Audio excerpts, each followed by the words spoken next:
Ny fahalalana sy ny fitiavana izay no loha hevitra iarahantsika amin'ny ity androany ity, manasanao mba hanaraka izany hatramin'ny farany.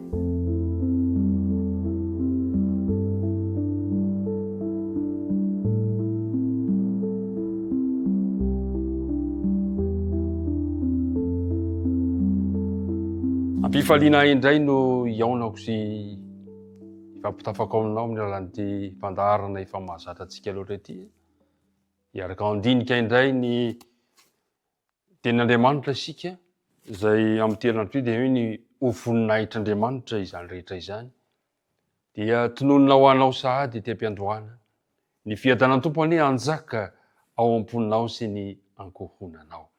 Dia ry iaraka hivavaka isika raha hanomboka ity fotoana ity.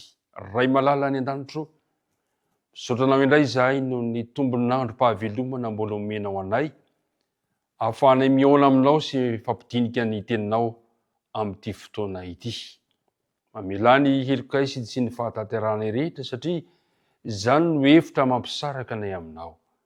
Ko ankehitriny raha andinika ny teninao ry izahay, dia ampitoera eo tem-poninay ny fanaina masina hitarika anay ho amin'izany. Tonononay sy angatanay ny vavaka noho ny amin'ny anaran'i Jesosy. Amen. Ry mpiara-midinika namana, mandeha ny fotoana. Miazakazaka satria fa aty amin'ny Korintianina voalohany toko fahafolo sahady no misy antsika anatin'ny totokevitry ny Korintianina voalohany sy ny Korintianina faharoa. Misy andinina atao tadidiana indray amin'ity herinandro ity, dia izay voasoratra amin'ny bokin'ny Korintianina voalohany toko fahafolo ka ny andininy faraika amby telopolo, manao hoe: koa amin'izany, na mihinana na misotro ianareo, na inona ataonareo, dia ataovy ho voninahitr'Andriamanitra izany rehetra izany. Zay ilay andininy atao tadidiana efa somary mamazatra ny sofina ihany, inona fa afinaritra antsika ny mive mamerimerina zany isan'andro raha tazao fandaharana izao. Ny fahalalana sy ny fitiavana iombana amin'ny Korintianina voalohany toko fahavalo manomboka amin'ny andininy voalohany ka hatramin'ny andininy fahatelo ambin'ny folo isika amin'ity androany ity, izay nahatonga ny Paoly nampitaha ny fahalalana sy ny fitiavana. Nampitonga ny Paoly hampitahany amin'ny fahalalana sy ny fitiavana. Zao no voalaza sady amin'ny andininy voalohany ka hatramin'ny andininy fahatelo. Ary ny amin'ny henaterina amin'ny sampy dia fantatsika fa manana fahalalana isika rehetra.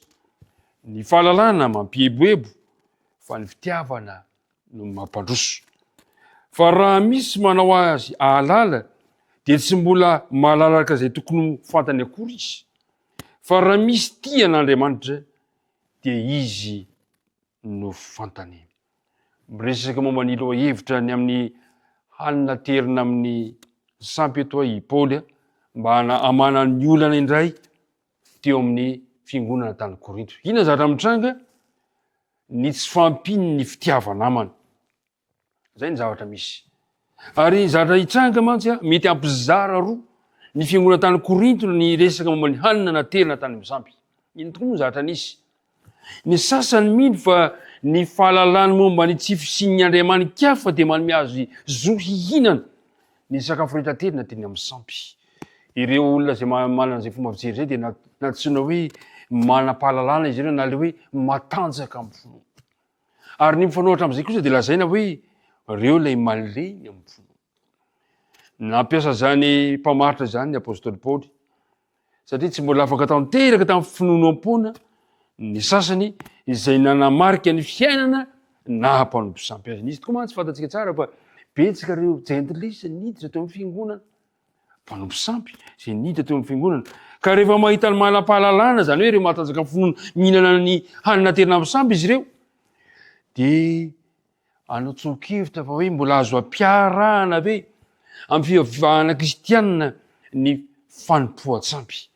Koa tsy tian'ny Paoly tonga amin'izany fahatafitonana zany ny malemy sy ny manam-pahalalana, ka izany nahatonga ny Paoly hitarika ny resaka momba ny amin'ny hoe miena terina amin'ny sampy ity ry mpiara-midinika namana. Teo amin'ny Baiboly tokoa dia tena zava-dratsy ny fihinanana hanina terina amin'ny samby dia ny hojerentsika amin'ny bokyny asan'ny apôstôly toko 5:10 asan'ny apôstôly toko 5:10 ka ny andininy 20 dia ny andininy 7:20 zao mivolaza le teny amin'ny andininy 20 fa aoka noratra epistily aminy isika mba hifadiny ny hena fahavetavetana terina amin'ny sampy sy ny fitsangatsangana ary ny zavatra kendaina sy ny raha nisy fandaminana zay napetraka tamin'izany fotoana izany amin'ny andininy 7:20 dia ny hifadinareo ny hena terina amin'ny sampy sy ny raha sy ny zavatra kendaina ary ny fitsangatsangana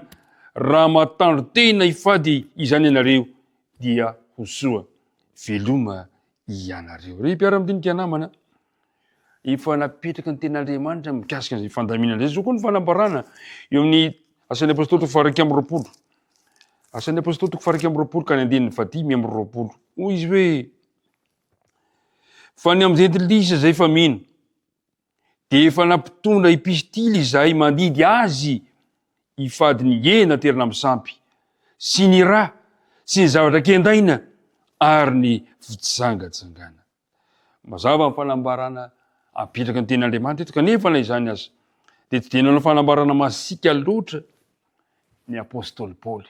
Ho an'ny Paoly dia fandantsara fa misy ireo azo lazaina hoe mbola malemy teo amin'ny finoana, misy ireo azo lazaina hoe matanjaka ka tena nampanahy azy indrindra dia ny tsy fisian'ny firaisan-tsaina zay mety ateraky ny fampiasana diso izany fahalalana izany. Marina tokoa fa misy ireo manam-pahalalana matanjaka amin'ny finoana kanefa ny fampiarana izany eo amin'ireo malemy eo amin'ny finoana dia miteraka fisarahana. Any ka zay ny lazain'ny ten'Andriamanitra amin'ny Korintiana voalohany toko 8:2 tapafaromana hoe ny fahalalana mampieboebo fa ny fitiavana no mampandroso. Namporosian'ny Paoly zany fa ny fitiavana tokony zava-dehibe eo amin'ny zavatra tanterahany eo nivon'ny fiangonana, ny fikambanana, ny mambra ny fiangonana.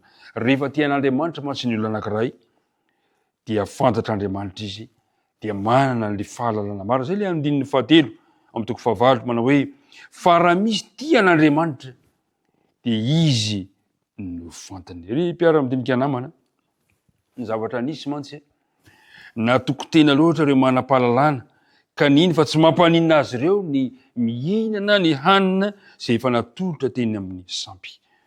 Zao nefa zatra nitranga fantatsika tsara fa niteraka fahatafitohinana ho an'ireo malemy zany. Ka dia zao no lazain'ny tsokevitra nambaran'ny Paoly amin'ny andininy 7 Korintiana voalohany toko 4 andininy 7 manao hoe nefa tandremo fa andrao zany fahafahanareo zany ho tonga fanafitohinana ho an'ny malemy. Mazava ny teny Paoly oka mba tsy tonga fahatafitohinana izany toe-javatra zany fa raha toka mitondra fahatafitohinana dia tsara no ialana hoy ny apôstôly Paoly. Ary natao anehoana fandavan-tena ny kristiana noho ny fitiavana ny kristiana sy ny hafa izany toe-javatra zany.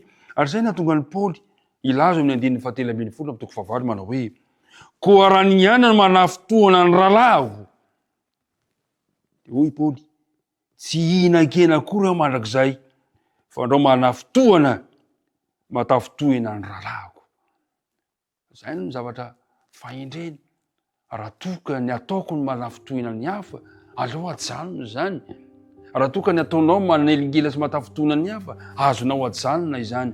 Ry mpiara-midinika namana, ny fahalalana sy ny fitiavana raha tsy sainy mitondra azy sy mampiasa azy dia miteraka olana eo anivon'ny fiangonana izany toe-javatra zany. Andriamanitra ny anome fahendrena antsika tsirairay avy ka haitsika no mametraka ny tokony misy amin'ny hoe amin'ny toe-javatra manahoana no mety ho ratsy tokoa ny fahalalana tsy misy fitiavana. Anjaranao ny mamaly izany fanontaniana izany dia mirasoanao amin'ity androany ity dia hiaraka hivavaka isika. Andriamanitra ray eo misotranao izahay fa tianay loatra ianao ka manome anay ny fahalalana ny marina. Ampio nefa izahay mba ho hainay ny mampiatra izany eo anivon'ny fiangonana mba tsy hahatonga fahatafitohinana ho an'ny hafa ny mety fahalalana ananany tsirairay avy.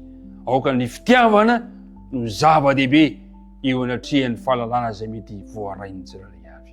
Dia apetraka tananao ary tontolo andro ny androany, tsy nonona ny vavaka nohony amin'ny lara Jesosy. Amen.